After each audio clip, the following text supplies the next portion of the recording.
Nuestra área es el área de órtesis. Yo soy médico javeriano, trabajaba en urgencias, terminé en Estados Unidos porque mi hija tuvo escoliosis hace 39 años, tenía 11 meses y nos cambió la vida. Entonces llevo 35 años, primero chequeándola, ella ya tiene casi 40 años ahora, y quiero decirles que de una escoliosis de 55 grados terminó con unas 3 curvas, o sea, de una curva terminó con 3 curvas, y está compensada, está balanceada, está estable. O sea, eso fue la razón por la cual cambiamos nuestra profesión. Cuando hablamos de órtesis de columna, son muchos los nombres, y si quisiéramos entender qué fue lo que el doctor Chenot dijo, qué fue lo que el doctor Rigo dijo, y que no sabemos, son nombres. Entonces, yo creo que no deberíamos utilizar nombres propios, deberíamos utilizar la clasificación americana que es la aceptada mundialmente, y ahora les voy a decir cómo hacemos eso. Hay unos de uso nocturno, hay otros de uso diurno, hay unos que son activos, hay otros pasivos, o sea, no hay una muy buena clasificación de esto de los elementos externos.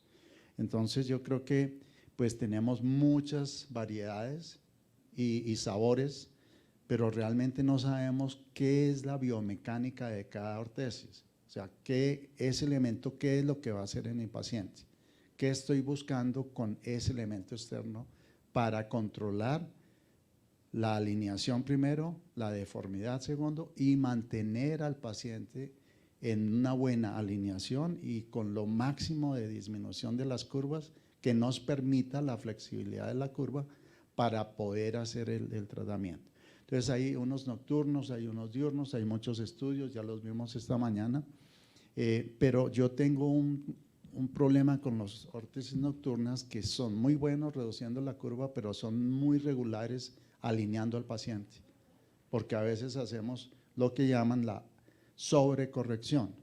O sea, uno debe disminuir la curva al máximo, pero sin dañar la alineación. Eso es clave. Entonces, hemos sido bendecidos. Yo estuve en Minnesota con el doctor Winter, con todo su grupo, después estuve en Chicago, después en la Universidad de Duke, en Carolina del Norte, Houston, y ahora estoy en la Florida. O sea, puedo decir que hemos hecho toda la tarea de aprender a tomar moldes, modificar, fabricar. La órtesis más difícil es el corsé de Milwaukee, que me parece uno de los mejores, porque es un corsé activo, o sea, ese corsé es activo, los otros son pasivos, o sea, simplemente hacen fuerzas concéntricas, pero no le permiten al paciente responder a esas fuerzas concéntricas. Y últimamente, en los últimos 20 años, empecé a trabajar todo a través de sistemas CAD/CAM.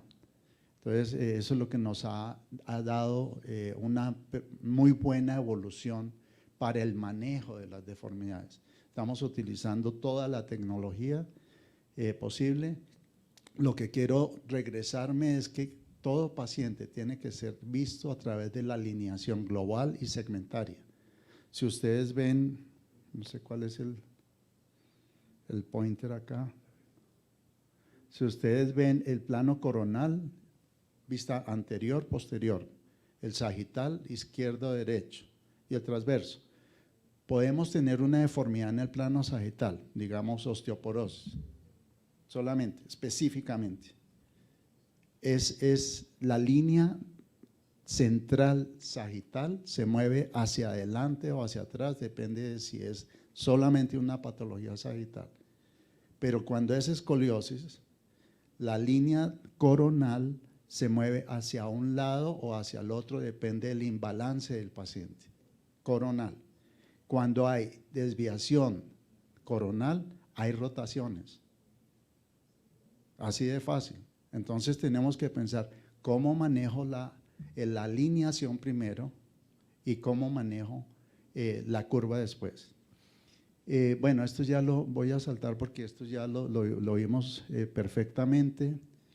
Hay dos tendencias, la de la Scoliosis Research Society. Les recomiendo que analicen todos los artículos de SOSORT, S-O-S-O-R-T. Esta es la sociedad europea, ahora es mundial, y son los que más estudios han hecho para el manejo conservador. Pregonan, por supuesto, la terapia tridimensional de Stroud, Cias, Barcelona, Lyon. Hay muchos métodos donde acompañan el tratamiento ortésico. Entonces, para hacer una buena prescripción, pues, ¿qué áreas son las que vamos a cubrir? O sea, ¿qué es lo que quiero tratar? ¿Solamente la curva lumbar o voy a tratar la columna cervical, torácica, lumbar? Entonces, la prescripción debe ser a través del área que estoy tratando, CTLSO, TLSO, LSO, etc. Nuevamente, nuestro sistema, que es un sistema que yo diseñé hace más de 20 años, se basa en el estudio del paciente, el estudio de la alineación global y segmentaria. Y lo que tratamos de hacer es el entendimiento numérico de la deformidad. Quiere decir, el paciente está a 4 centímetros hacia adelante, 3,5 centímetros hacia la izquierda, tiene rotaciones en contra de las manecillas de reloj en todos los segmentos, ¿sí? En todos los segmentos, independiente de la curva que tiene. Entonces, ¿cómo vamos a tratar la alineación de ese paciente? Si nos pensamos en solo las curvas, vamos a estar haciendo fuerzas que van a aumentar alguno de estos problemas. O sea, tenemos que tratar la alineación mejor. Y también hicimos la tarea de calificar el índice de flexibilidad. O sea, no a través de las radiografías en el test de escoliosis, es tratando a través del mismo paciente, si tiene 2 curvas, vemos qué tan flexible es la curva lumbar y qué tan flexible es la curva torácica. Es preferible decir más o menos 60% que decir es muy flexible. Ese paciente es muy flexible. No, tenemos que saber cuánto, porque ese 60%, yo como experto en CAD, tengo que usarlo para hacer la modificación y tengo que usar el 100% del 60%. Así es que hemos ido avanzando y esta es una niña de hace más o menos 15 años, donde sin radiografías podemos ver que sí modificamos su alineación, que sí utilizamos el factor elástico inicialmente y le dimos cabida al factor plástico para que siga estable, alineada y que podamos ir reduciendo la dosis del corset. Entre más alineada, más estable, menos dosis. Es muy importante tomar las medidas de la forma de corrección. Por eso no volví a tomar moldes en yeso, no tomo moldes parados, tomo medidas de la forma de corrección. Como elongando primero, derrotando segundo y haciendo flexiones laterales tercero. Esas son las 3 dimensiones.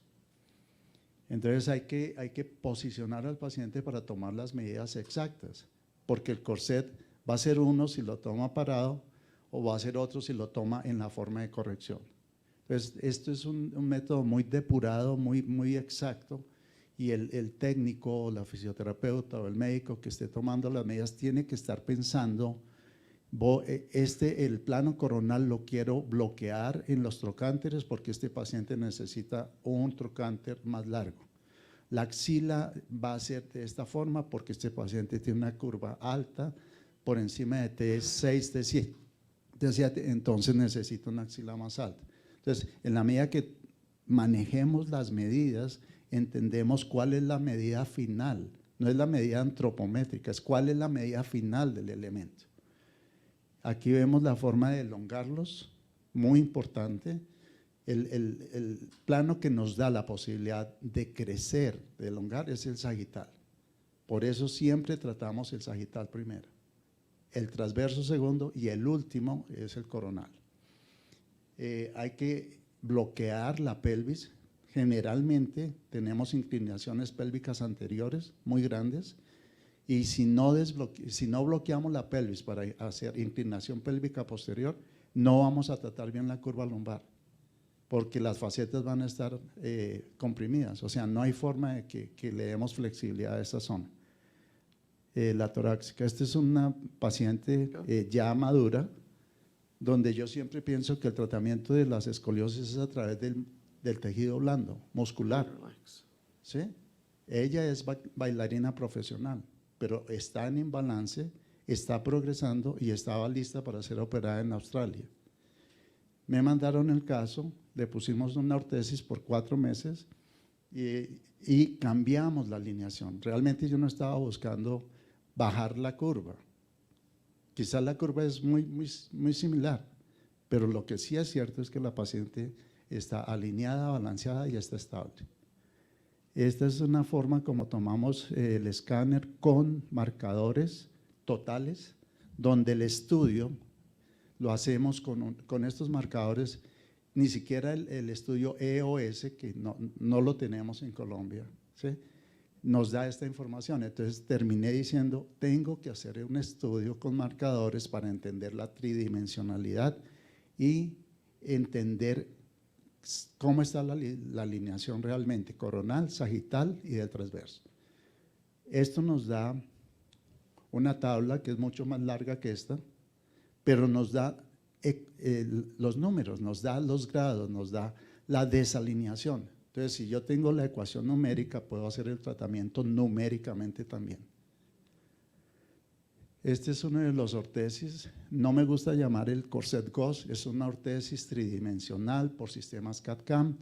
Hay algunos, como 2 o 3 en el mercado, está el doctor Chenot, el doctor Rigaud Chenot, y hay muchos que han utilizado el nombre porque se le quieren pegar al corsé famoso. Entonces hay otro que se llama Wood Rigaud Chenot y seguimos usando ese tipo de nombres que no debería ser. O sea, yo creo que para una buena formulación, corset tridimensional por sistemas CAD-CAM para escoliosis idiopáticas. Esta es una niña de Brasil. En este momento estamos recibiendo casos de 22 países, uno de los más abundantes en el envío de casos es Brasil. Ustedes ven que clínicamente en diciembre del 19 a septiembre del 20, clínicamente ha cambiado. Le damos mucho más valor a los cambios clínicos que a los cambios radiológicos. Y aquí ven qué plano era el más involucrado, ¿sí?, el sagital. O sea, sin ver radiografías estamos viendo que la niña tenía una hipercifosis, tenía una pequeña escoliosis que no es tan grave, pero sí tenía una hipercifosis que estaba al límite de ser operada. Con mucha alegría, llegué esta mañana, 3 de la mañana, casi no llego, traigo un ejemplo de un corset hecho por impresoras 3D. Quiero que lo miren porque ya podemos hacer los corsets con las modificaciones específicas en las áreas específicas donde queremos hacer más fuerza, más flexibilidad, y ahí pueden ver ustedes, hay zonas regulares, hay zonas más rígidas, hay zonas más flexibles, hay orificios que se pueden hacer con las impresoras 3D. Estos son una de las fotos de los modelos. Y lo último, siempre acordémonos, tenemos mentores que nos cambiaron la vida. Yo he sido afortunado, el doctor Winter trató a mi hija y me ayudó muchísimo para entender el tratamiento de las escoliosis. Igual la doctora Min Mehta, tomé su curso 3 veces, aprendí muchísimo de ella, y el ingeniero mecánico Kevin Mead, que pues él vive, los otros 2 desafortunadamente fallecieron. Bueno, muchas gracias.